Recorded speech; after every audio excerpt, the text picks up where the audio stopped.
Movie के start होते ही 4 college students दिखाए जाते हैं जो वेस्ट वर्जीनिया में रिवर राफ्टिंग कर रहे होते हैं। वो चारों उसी जगह पर कैंपिंग भी कर रहे थे। उन फ्रेंड्स में वहाँ पर ट्रे नहीं होता जिस पर एलेक्स उसे ढूंढने जाती है और पीछे से सोफी और ब्रेंट अकेले होते हैं। तभी उनकी तरफ एक तीर आता है जो आर पार हो जाता है। अभी वो सिचुएशन को समझे भी नहीं होते कि एक और तीर आता है जो सोफी की आंख ही बाहर निकाल देता है और ऑन द स्पॉट सोफी मर जाती है। उसे देखकर ब्रेंट वहाँ से भाग जाता है। इतनी देर में एलेक्स भी वहाँ पर आ जाती है। तब थ्री फिंगर सोफी की आंख खा रहा होता है। उसे देखकर वो फौरन वहीं पर छुप जाती है। इतनी देर में ट्रे भी कुछ लकड़ियां लेकर वहाँ पर आ जाता है। वो थ्री फिंगर उस पर भी अटैक कर देता है। वो किसी तरह अपनी जान बचाकर जंगल की तरफ भागता है, लेकिन थ्री फिंगर उसे भी पकड़ के मार देता है और ब्रेंट भी इन म्यूटेंट्स के ट्रैप में फंसकर उनका शिकार बन जाता है और उन फ्रेंड्स में अब सिर्फ एलेक्स ही जिंदा बचती है। इसके बाद वेस्ट वर्जीनिया की जेल को दिखाया जाता है जहाँ पर कुछ कैदियों को लेकर दूसरी जेल में ट्रांसफर करना था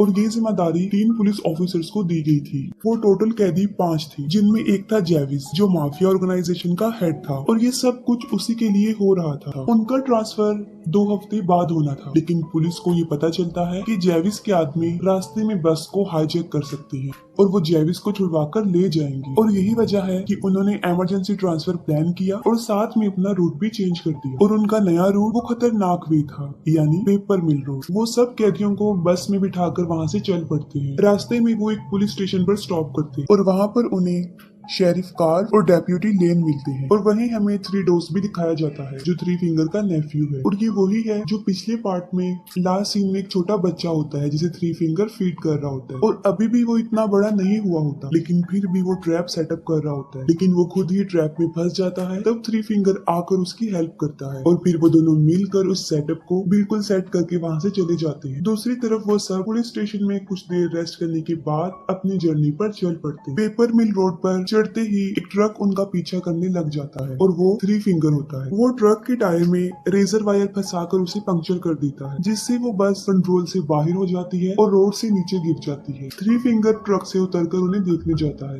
लेकिन उस वक्त उन पर हमला नहीं करता। पुलिस ऑफिसर ने सब कैदियों को बाहर निकालता है और इसी दौरान मौके का फायदा उठाकर जेविस उससे गन छीन लेता है और तभी पीछे से पुलिस ऑफिसर प्रेस्लो आकर जेविस पर अपनी गन तान देता है, लेकिन इससे पहले कि वो कुछ कर सकता एक चाकू आकर सीधा उसकी गर्दन में घुस जाता है, जिससे मौके पर ही उसकी मौत हो जाती है। सारे कैदी समझते हैं कि ये सब कुछ जेविस के आदमी कर रहे हैं और तभी जेविस पर भी तीरों की बारिश होना शुरू हो जाती है, जिससे वो फौरन समझ जाते हैं कि ये जेविस के आदमी तो नहीं कर सकते।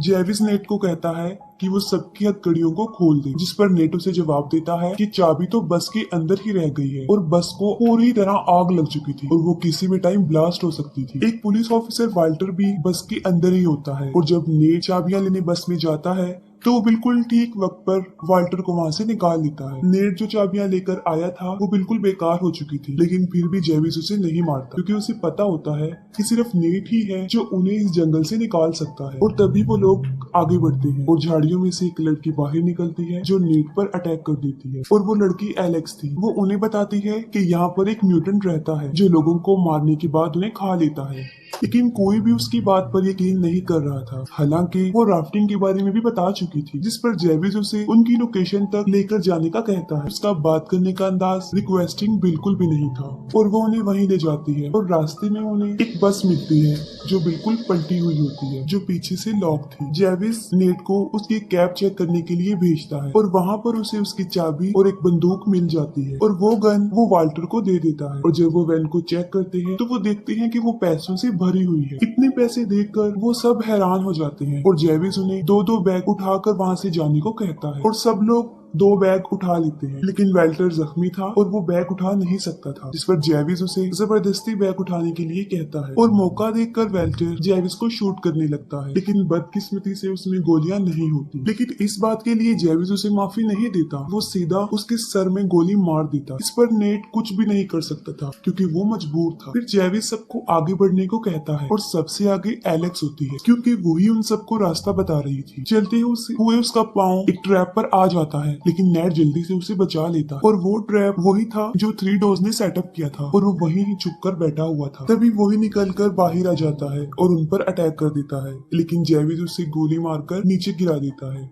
एलेक्स उन्हें बताती है कि ये वो म्यूटेंट नहीं है, जिस पर जेविस को एक आइडिया आता है और वो थ्री फिंगर के लिए कोई क्लू छोड़कर आगे बढ़ता है। और जब थ्री फिंगर वहाँ पर पहुँचता है तो उसे थ्री डोर्स का सर एक लकड़ी पर रखा हुआ मिलता है, जिसे देखकर वो पागल हो जाता है। यानी अब पहले से भी ज्यादा वो अपने होश खो बैठा था। आगे बढ़ते हुए उन्हें कोई चीज लटकी हुई नजर आती है, जिसे जेविस पकड़ लेता है, जिस पर विली फौरन समझ जाता है कि ये उनके लिए बिछाया गया एक ट्रैप है और वो जेविस को आगे धकेलकर उसे बचा लेता है, जिसकी उसे बहुत भारी कीमत अदा करनी पड़ती है। वो अपनी ही जान से हाथ धो बैठता है और जेविस उसे उसकी जान बचाने का बदला ये देता है कि वो उसकी टांगे ही काट देता है, क्योंकि ऐसा करने से विली उनके चिन्ह से अलग हो जाता है और वो आसानी से आगे बढ़ जाती है। दूसरी तरफ पुलिस स्टेशन में डिप्यूटी लेन को 2 दिन पहले मिसिंग हुए 4 स्टूडेंट्स की लीड मिल जाती है और शेरिफ के पास नेट की अभी कोई कॉल भी नहीं आई थी, जिससे वो काफी फिक्रमंद होता है। वो सोचता है कि शायद उनकी बस को किसी ने हाईजैक कर लिया है और वो उन लोगों को ढूंढने जाता है और लेन उन कॉलेज स्टूडेंट्स को ढूंढने जाती है। दूसरी तरफ वो सब एक पुराने केबिन में पहुंच जाते हैं, जहाँ पर कुछ टूल्स उन्हें मिलते हैं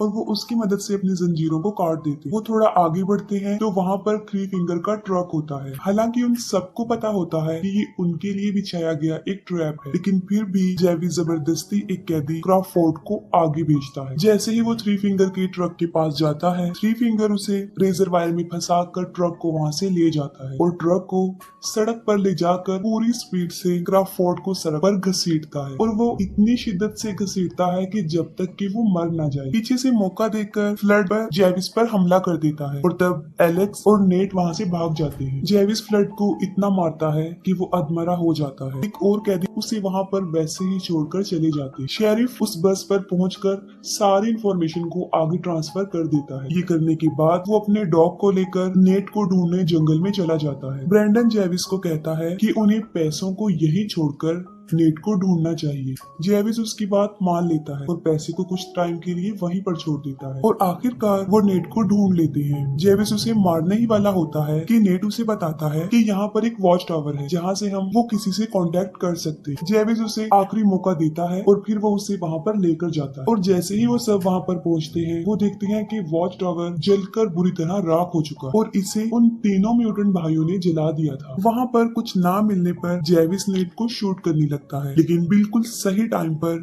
शेरिफ का डॉग उसे पकड़ लेता है। शेरिफ खुद भी ठीक वक्त पर वहाँ पर पहुँच जाता है और उन्हें वहाँ से ले जाता है, लेकिन तभी थ्री फिंगर दरख्त पर बैठा हुआ एक बाला नीचे फेंकता है जो सीधा शेरिफ के मुंह में घुस जाता है और आर पार हो जाता है, जिससे फौरन जेविस शेरिफ की गन को छीन लेता है और नेट को फिर से गन पॉइंट पर लाकर उसे ऑर्डर देता है और फिर वो अपना सारा पैसा लेने के लिए वापस जाता है। लेकिन फ्लड सारा कैश लेकर वहाँ से भाग रहा होता है और तभी जेविस को उसकी आवाज आ जाती है और वो फ्लड की तरफ बढ़ता है, लेकिन इससे पहले ही थ्री फिंगर मोलोटोव फेंक कर फ्लड को जला देता है और उसके साथ सारे पैसे भी जल जाते हैं। वो सब वहाँ से भागने की कोशिश करते हैं, लेकिन फिर से थ्री फिंगर का ट्रक उनके सामने आ जाता है और इस मर्तबा जेविस एलेक्स को उस ट्रक के सामने फेंक देता है और वो एलेक्स को लेकर ही वहाँ से चला जाता है। नेट उसे बचाने के लिए जाने लगता है, लेकिन जेविस उसे पकड़ लेता है और अभी उसे शूट करने ही वाला होता है। ब्रेंडन उसे मारकर बेहोश कर देता है और वो दोनों उसे वहीं पर छोड़कर अपने अपने रास्ते पर चल पड़ते हैं। थ्री फिंगर एलेक्स को लेकर अपने घर में जाकर बांध देता है और वहीं पर हमें कैपिटी लेन की बॉडी भी मिलती है, क्योंकि इससे पहले थ्री फिंगर उसे भी पकड़कर मार चुका था। ब्रेंडन वहाँ से भाग रहा होता है और इतनी ही देर में जेविस वहाँ पर आकर उसे मारकर बेहोश कर देता है। वो आगे बढ़ने लगता है, तभी थ्री फिंगर वहाँ पर पहुँच जाता है और उन दोनों की बहुत बड़ी लड़ाई होती है। जेविस थ्री फिंगर को इतना मारता है कि उसकी शक्ल ही बिगाड़ देता है और उसका फेस इतना बुरा बन जाता है कि वो पहचान में नहीं आता पहले से भी ज्यादा। लेकिन लास्ट में थ्री फिंगर ही जेविस पर भारी पड़ जाता है। वो उसकी खोपड़ी खोलकर उसका दिमाग खा लेता है और अपनी जीत को सेलिब्रेट करता है। नेट को शेरिफ का डॉग मिल जाता है जो उसे एलेक्स के पास लेकर जाता है। वो एलेक्स को छुड़ाकर वहाँ से निकलने लगते हैं, लेकिन थ्री फिंगर वहाँ आकर उन पर हमला कर देता है। थ्री फिंगर नेट को मारने ही वाला होता है कि तभी एलेक्स वही लकड़ी जिस पर थ्री डोर्स का सर रखा था वो थ्री फिंगर को पीछे से मारती है, उसके अंदर घुसाकर उसे मार देती है और वो दोनों उसका ट्रक लेकर वहाँ से चल पड़ते हैं। लेकिन थ्री फिंगर अभी मरा नहीं होता और वो फिर से उनके ट्रक के सामने आ जाता है और उनके ट्रक पर चढ़ जाता है। वो नेट को पकड़ लेता है, जिससे उनका ट्रक बेकाबू हो जाता है और वो सीधा जाकर दरख्त पर लगता है और ट्रक में आग लग जाती है और इतनी ही देर में ब्रेंडन भी वहाँ पर पहुँच जाता है और उन दोनों को ट्रक से बाहर निकाल लेता है। लेकिन लेकिन थ्री फिंगर इतनी आसानी से तो उनकी जान बख्शने वाला नहीं था और वो फिर से नेट को पकड़ लेता है, लेकिन इस मर्तबा नेट उसी का टूल पकड़ के उसमें घुसा देता है और उसे स्ट्रॉन्ग करने के लिए वो उसे ट्रक पर भी दे मारता है और फौरन ट्रक ब्लास्ट हो जाता है और उसके साथ ही थ्री फिंगर भी जल जाता है। नेट ब्रैंडन को आजाद कर देता है और उसे वहाँ से जाने देता है। कुछ देर बाद उनकी पूरी फौज वहाँ पर पहुंच जाती है और नेट और एलेक्स की जान बच जाती है। लेकिन कुछ दिन बाद नेट पैसों की लालच में दोबारा वहाँ पर आता है, लेकिन कोई पीछे से उसको मार देता है और वो कोई और नहीं ब्रैंडन था, जिस पर बिलीव करके उसने उसे रिहा कर दिया था। ब्रैंडन वो पैसे उठा लेता है, लेकिन तभी एक और म्यूटेंट वहाँ पहुंच जाता है और उसे भी मार देता है और किसी को भी नहीं पता चल सका कि वो म्यूटेंट कौन है और आज तक ये सवाल बनकर ही रहा और इसके साथ ही मूवी एंड